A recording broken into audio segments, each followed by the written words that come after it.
Good afternoon, or good evening, or good morning, good day. Today, we're going to be doing something in Liminal Horror, a tabletop role-playing game from Goblin Archives, with artwork, specifically the cover, done by Zach Hazard Vaupen. Pretty fucking rad.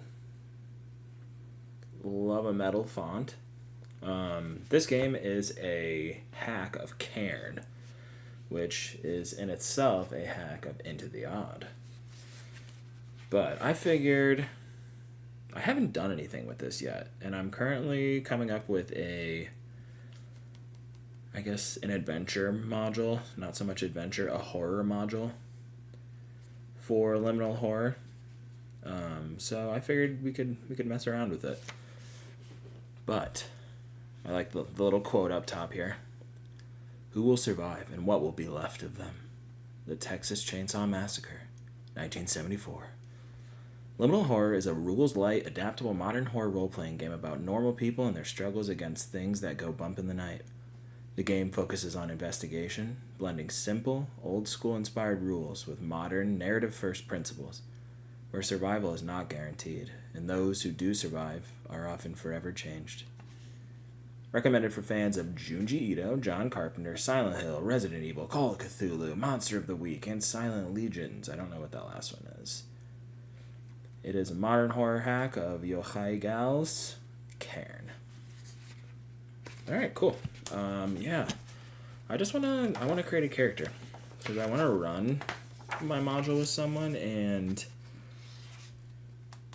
being able to create a character seems pretty damn important. So, we're just probably going to get right into it.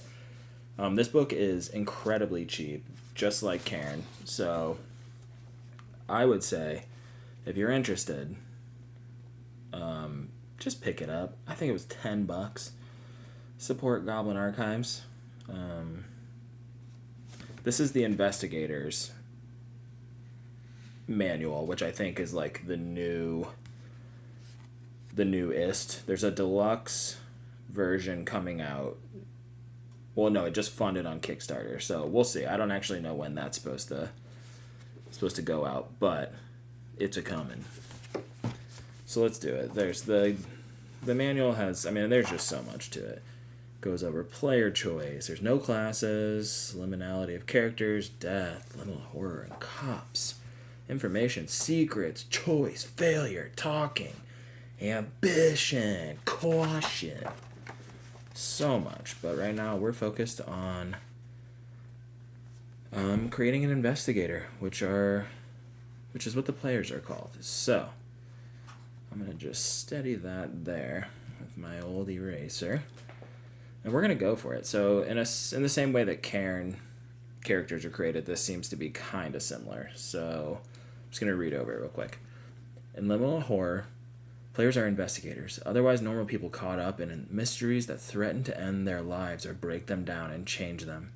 Investigators might be searching for answers, trying to save a friend, looking for resonant artifacts, or simply trying to live to see another day. For tables on the following pages, roll to select options at random or choose favorites. Work with the facilitator, the GM, to make custom investigators. Okay. Ability scores. Roll 3d6 for each ability score in order. You may swap any two results. This is expanded on in ability scores, page 14, and saves. Okay. So the abilities are strength, physicality, brawn, and toughness, dexterity, readiness, grace, and precision, and control, willpower, charm, and weird. Ooh. So we got what? D6s. I think I got 3d6 around here somewhere. Yeah, we got some d6s here. Okay. So we're going to roll for strength first. Ooh, a 12. That doesn't seem bad. The cap being 18. So 12 out of 18, not terrible. It's also my first time using a mechanical pencil in a million years, so If this shit breaks on me, we might just switch back to pen. Alright, so strength was a 12. Okay, dexterity. God damn, okay, that's a 15.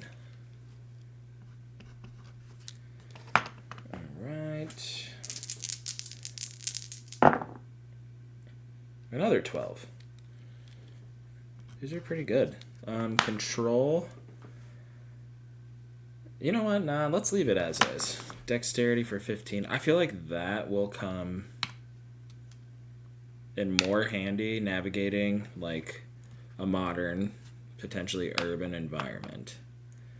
So let's keep what we got. Alrighty. Hit protection. So in Cairn and Into the Odd, Liminal Horror, Monolith, whatever, what have you. So like strength is kind of your strength score is kind of your health pool. Your hit protection name, or with the abbreviation HP. I know it's kind of misleading. Is your hit protection. So it's the amount of damage you can take before your actual health pool starts, or your strength pool, or your control pool in Liminal Horror's case, or I guess even dexterity. Once those get to 0, then you're in trouble or dead. So your HP, roll 1d6. Okay.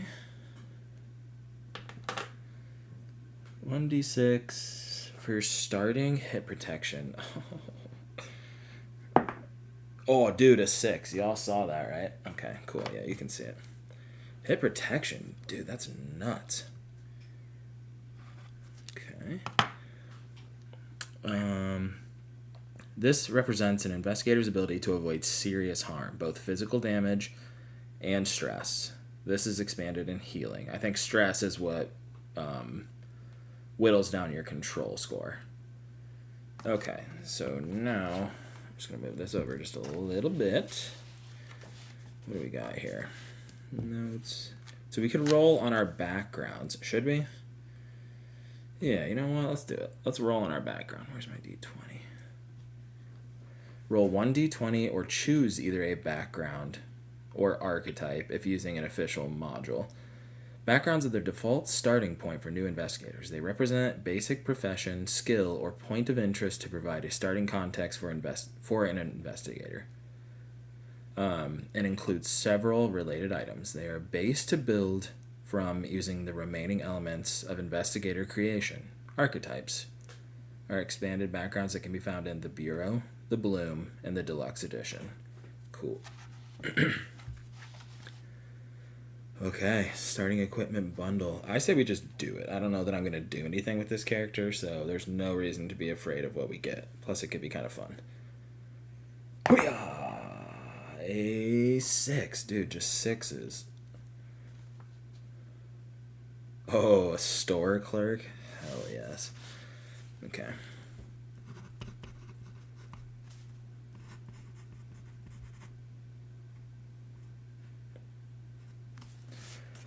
Cool. Let's see here. We've got a box cutter, which is D6. So there's like, we are right-handed, so we're going to do that. So there's no like weight or encumbrance. You have inventory slots, which was super weird when I started playing Cairn, but I ended up loving it. Kind of hate the idea of like an encumbrance threshold, especially one that can be like altered via a stat. You know, I don't know. I don't fuck with that. I like one where it's like, hey, a human can probably carry, what is this? 1, 2, 3, 4, 5, 6, 7, 8, 9, 10 sizable things, within reason. That seems about right. Whereas, other systems, you can carry a shit ton of inventory. So, let's get our box cutter set down here. Our right hand. Box cutter. That's a d6 of damage. I'll be swinging that thing. Alright. We got walkie-talkies. Also, the cool thing that I feel like Liminal Horror does, which would be super fun to experience, is like you have cell phones in like cars. You know what I mean? Like, I'm so not used to being in a setting where those things are available. Like dice rolls to figure out what your phone battery is at. You've got a flashlight on you pretty much at all times. Like, that's nuts. We got a name tag. It's not gonna do shit. Incredibly comfortable shoes.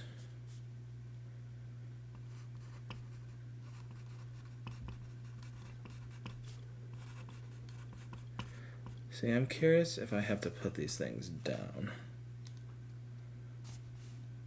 I guess, yeah, I guess you would have to. Alright.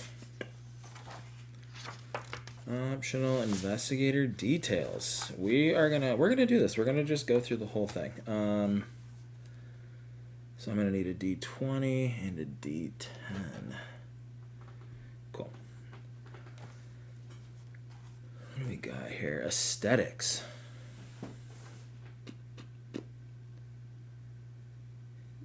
So these tables can be used to flesh out details for your investigators. Aesthetics.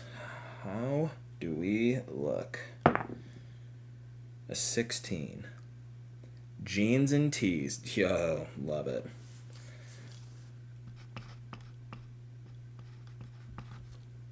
Jeans and t-shirt. Cool. Alright. What was your first encounter with the unknown?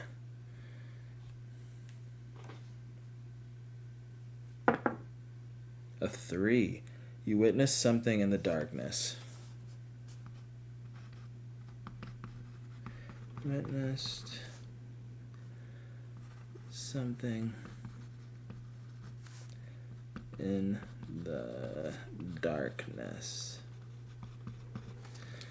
Okay.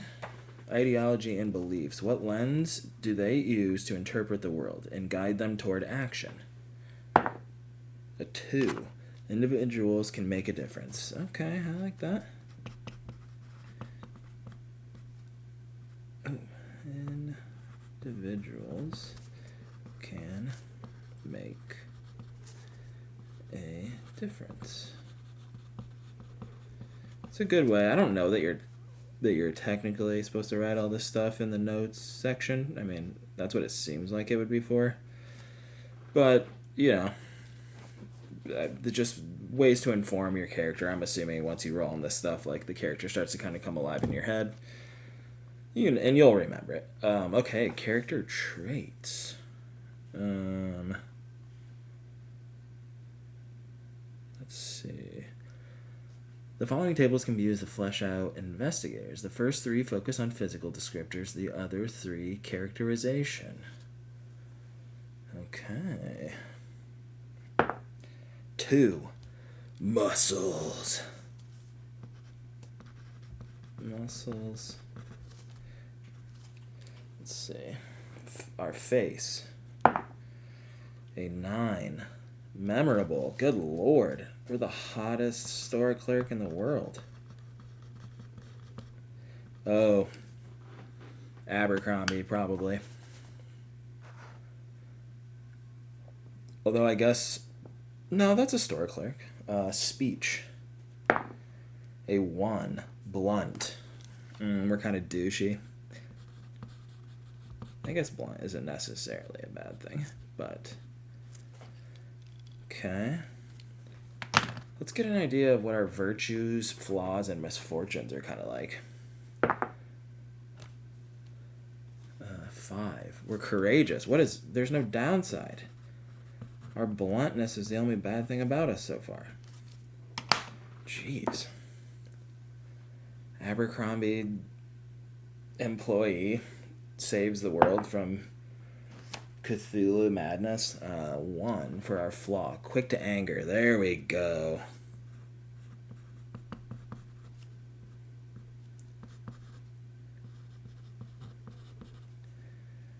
Alright, well, let's see what else we got here. Misfortune. 2. Defrauded. Oh no.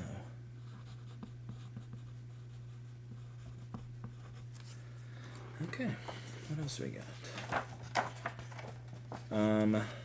The party.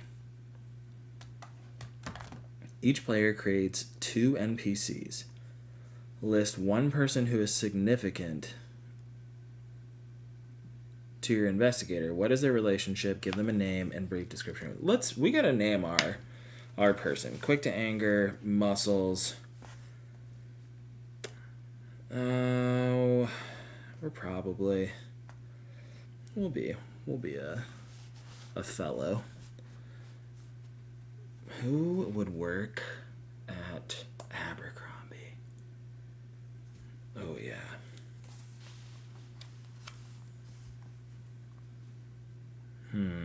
What could we name our investigator?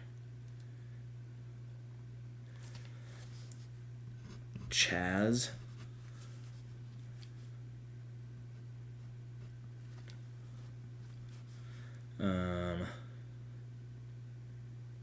Chaz.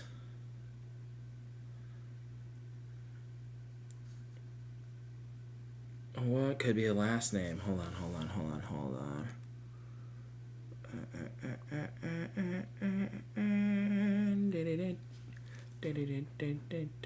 Okay. Chaz Murphy. No, that's Charlie Murphy. That's why I thought about that.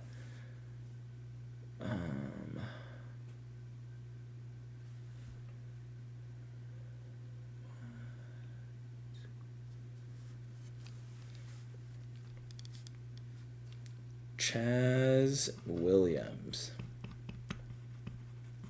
Pretty generic. Okay. Who is significant to Chaz Williams?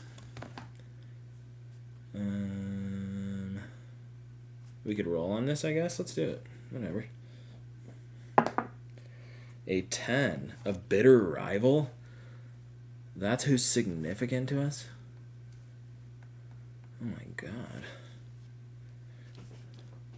Okay. Bitter rival.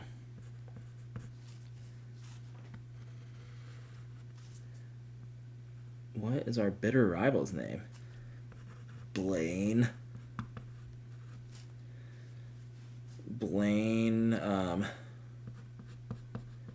Krakowski. In a brief description. Muscly.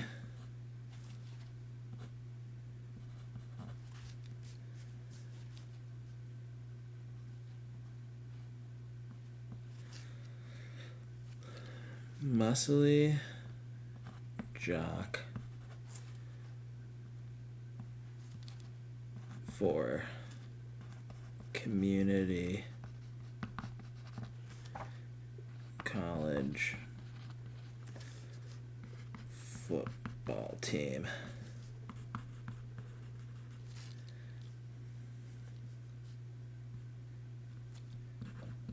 Pushes all of Chaz's buttons.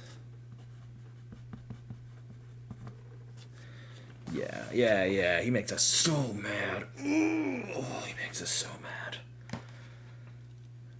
Okay, let's see here. 1 contact your investigator has. An 8. Our coworker. Oh, duh, that makes sense.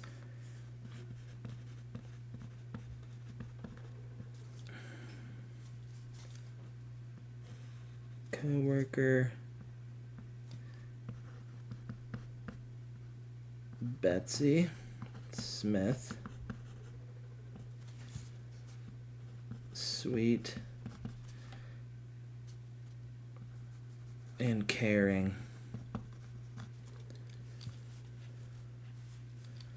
Sweet and caring.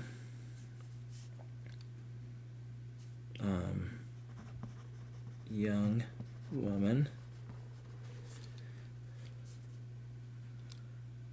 with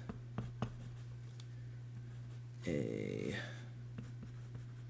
knack for baking.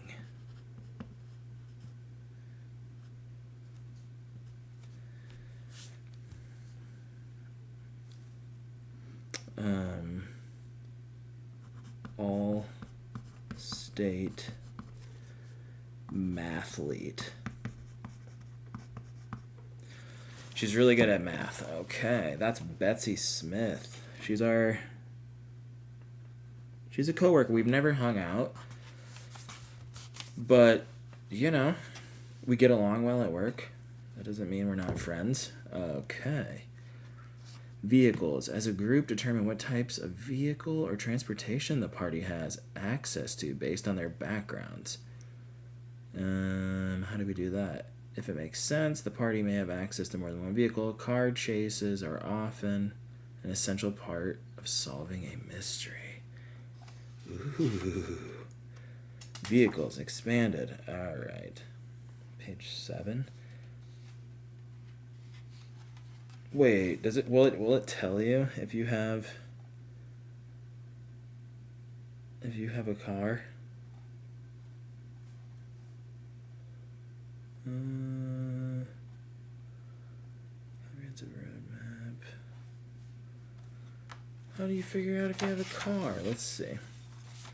Vehicles. 36. This book is bigger than you think it would be. That's for sure. There's a lot of information in it. Vehicles, complications, proceduralizing car chases. Can I damage monsters with a vehicle? Short answer, yes. More nuanced answer. Depends on the fiction. The only way to find out for sure is to try. Ooh. Okay.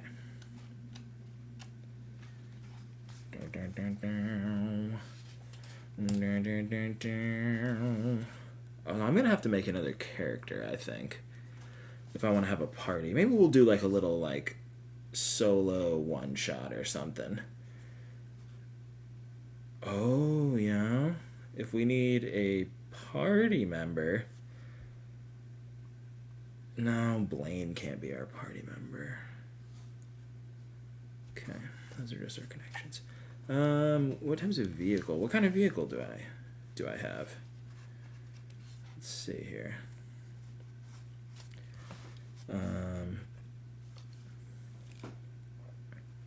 I'm gonna assume owns a, well, let's say a 2016 Volkswagen Jetta with sunroof. Cool. Hell yeah. Alright. Let's see. Why does the party come together? As a group, determine whether or not your investigators know each other.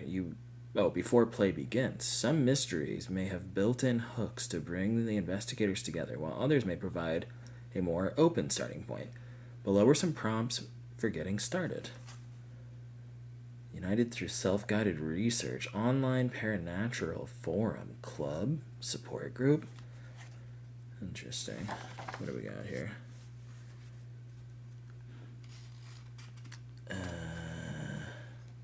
I was just on page 36 and it didn't tell us anything. We didn't have any vehicles. What is this? Funnel rules.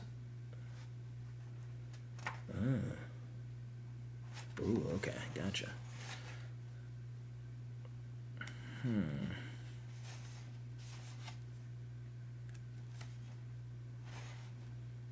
Yeah, dude, it didn't tell me any vehicles.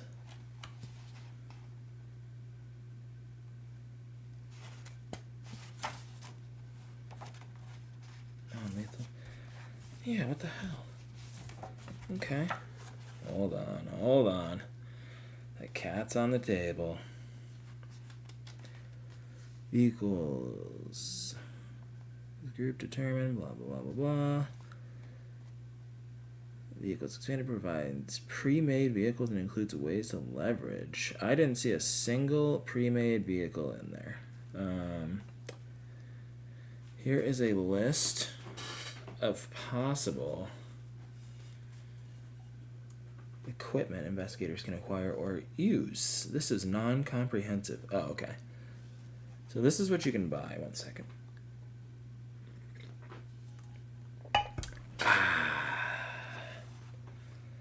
Hot cup of Joe.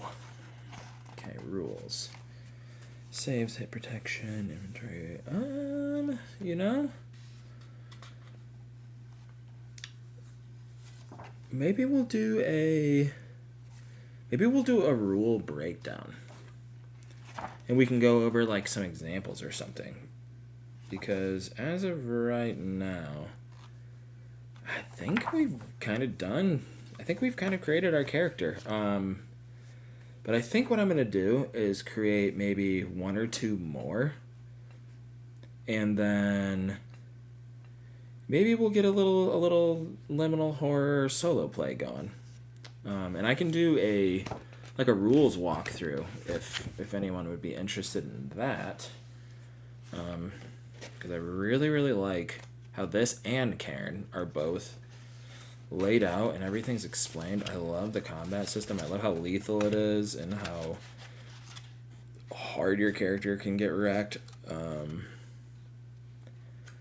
Like scars and stress and fallout is definitely... Hold on, gotta get the kitty. Beanie baby. Here she is. Right?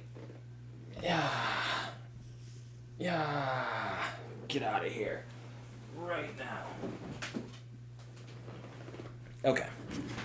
But yeah, no, you know what? I'm not even gonna get into it. We'll come back once I've got a couple more characters made, maybe one or two, maybe just two, or no, maybe just one extra character made, 2 total with Chaz. Because this could be fun. But yeah, that's making a character in Liminal Horror easy as hell. You could also just kind of like come up with your own stuff. Come up with your own archetypes or backgrounds if you wanted to. The point of the game is to have fun. So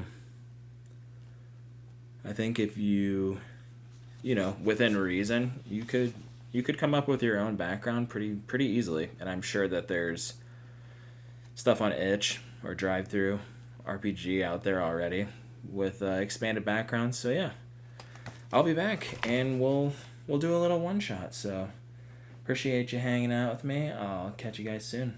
Bye.